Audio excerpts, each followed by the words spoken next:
मित्रहो, पश्चिम बंगालमध्ये ममता बॅनर्जी यांचा पराभव करून भाजपानं अनपेक्षित असा विजय मिळवला.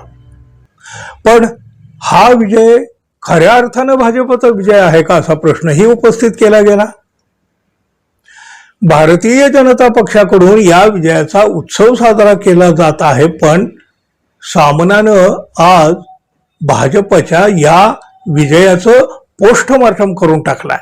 हे जिंकतात तरी कसे या शीर्षकाखाली सामनानं आज अग्रलेख लिहिलेला आहे. मित्रो, हा अग्रलेख तुम्ही जरूर समजावून घ्या. अग्रलेखामध्ये म्हटलंय, 5 राज्याच्या निवडणुकाचे निकाल भारतीय जनता पक्षानं जसे ठरवले होते त्याप्रमाणे लागलेले आहेत. मोदी शहा यांनी निवडणुका ताब्यात घेण्याचा एक पॅटर्न ठरवलेला आहे आणि त्या पॅटर्ननुसार भाजपनं आसाम आणि पश्चिम बंगाल जिंकलं. त्याच पॅटर्ननुसार तामिळनाडूत सत्ता परिवर्तन घडवून द्रमुकला बाहेर काढलं. पण हे निकाल सरळ मार्गानं आल्याचे दिसत नाही. सगळ्यात जास्त उत्कंठा पश्चिम बंगालमध्ये काय घडेल याची होती. ममता बॅनर्जी यांच्या तृणमूल काँग्रेसनं या आधीच्या 3 निवडणुका सलग जिंकल्या. या काळात ममता बॅनर्जी यांचा पराभव करण्यासाठी मोदी शहानी जंग पछाडलं, पण ममता यांचा पराभव करणं त्यांना नाही जमलं. मात्र यावेळी मोदी शहाना निवडणूक आयुक्त ज्ञानेश कुमार यांच्या रूपानं 3रा भिडू मिळाला. त्यामुळं भाजपाला आत्ताच्या निवडणुकीमध्ये यश मिळालं. पश्चिम बंगालमध्ये भाजप जिंकला याचं श्रेय निवडणूक आयुक्त ज्ञानेश कुमार यांना द्यावं लागेल. ज्ञानेश कुमार पश्चिम बंगाल निवडणुकीत भाजपाच्या मित्र पक्षाप्रमाणे वावरले. 3 लाखांचं अर्धसैनिक बल बंगालमध्ये उतरवलं. राज्य सरकारचे सगळे अधिकारी राज्याबाहेर पाठवले.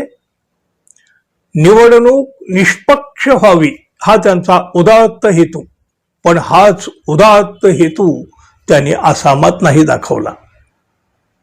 पश्चिम बंगालमध्ये सत्ता स्थापनेचं स्वप्न मोदी शहानी बाळगलं. त्यासाठी बंगालच्या मतदार यादीतून 92 लाख मतदारांची नावं उडवली आणि हे बहुसंख्य मतदार ममता बॅनर्जी यांना मानणारे मतदार होते.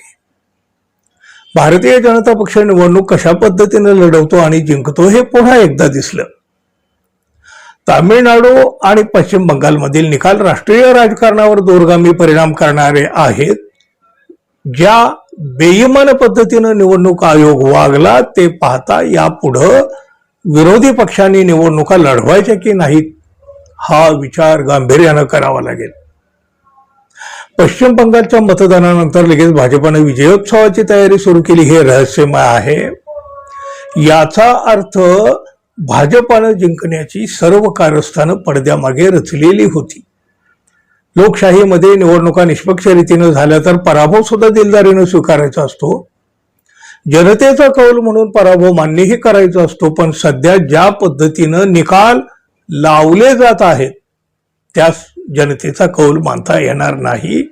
तर निवडणूक आयोगाच्या सहकार्यानं भाजपानं लावलेले कौल म्हणावे लागतील. पश्चिम बंगालमध्ये ते उघडपणे दिसलं. त्याआधी महाराष्ट्र आणि हरियाणात हाच पॅटर्न दिसला होता. भारतातील लोकशाहीचं हे अधःपतन आहे.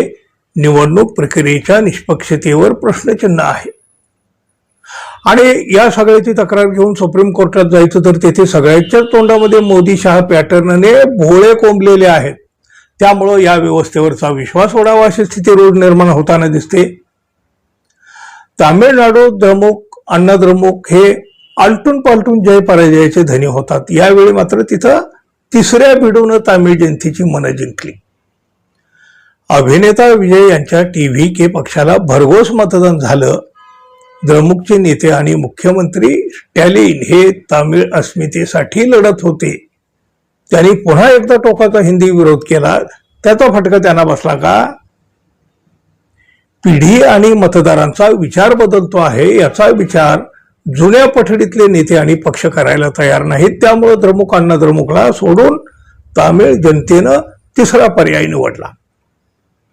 लोकांना बदल हवा असतो हे मान्य, पण मग ते आसामातील भाजपचे अराजक का बदलत नाहीत? मोदी शहांची व्यापारी पद्धतीची राजव्यवस्था देशात अपयशी ठरलेली आहे. गरीब मध्यमवर्गीयांचं जगणं त्यांच्या व्यापारी राज्य पद्धतीनंच कठीण केलेलं आहे. सगळं काही महाग झालेलं आहे, बेरोजगारी वाढलेली आहे, देशात आर्थिक मंदीची वावटळ उठलेली आहे. तरीही आसाम, पश्चिम बंगालमध्ये भाजपला मतदान झालं ते निव्वळ जातीय धार्मिक तणाव आणि विद्वेषाच्या वातावरणात भाजपानं तेल ओतल्यामुळं.